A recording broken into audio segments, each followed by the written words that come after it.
Alamin naman natin ang sitwasyon sa Northern Samar kung saan nakataas ang wind signal number 3.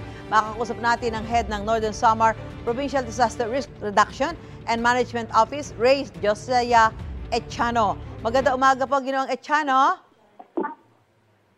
Magandang umaga, ma'am, at magandang umaga rin sa tagapakinig ng programa natin. Apo, naglandfall na sa San Policarpio, Eastern Samar, ang bagyong Opong kagabi.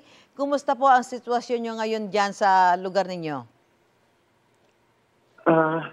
Fortunately po, yung Northern Samar ay nakaiwas sa pinakamalalang impact or magnitude ng hazard na dala ni Typhoon Opong. Sa usapin ng rainfall volume, way na mas mababa to sa inaasahan na torrential level. In fact, hindi siya pumasa sa yellow alert, threshold. Mula alas 8 kagabi hanggang kaninang alas 5 ng umaga, nag-register lang siya ng about 30 millimeters, no? Na 32 millimeters na rainfall volume, no?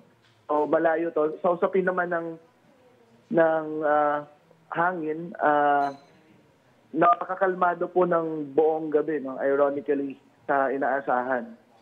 Apo. So sa kabuuan ng Samar ay ligtas, no? Hindi namin alam paano i-theorize yung nangyari na ganon, pero nagpapasalamat po kami kahit paano na hindi masyadong tinamaan ang Northern Samar, no? Apo. And as we speak... ng hazard na dala ni Typhoon Opong. Apo. Ginoong Echano, as we speak, may mga residente po ba na nananatili pa sa mga evacuation center o may mga inilikas pa ba?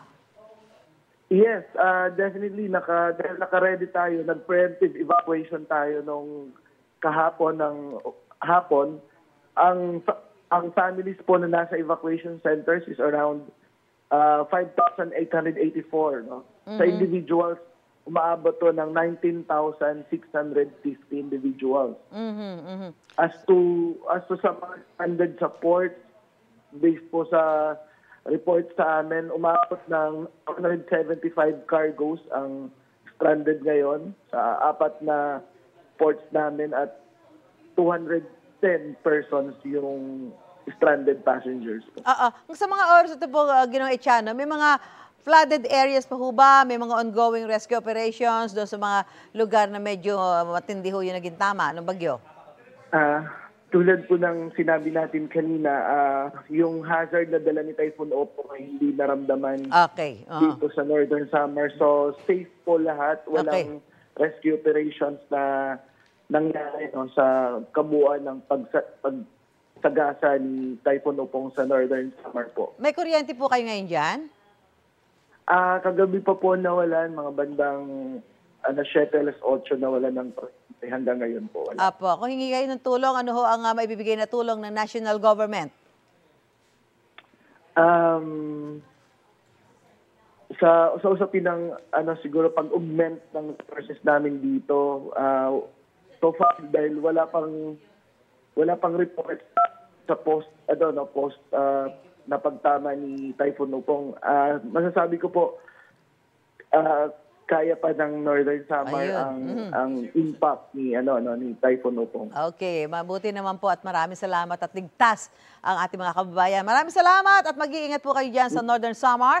PDRRMO Head Ray Josiah Echano. Magandang umaga po sa inyo. Gusto mo bang mauna sa mga balita? Mag-subscribe na sa GMA Integrated News sa YouTube at tumutok sa unang balita.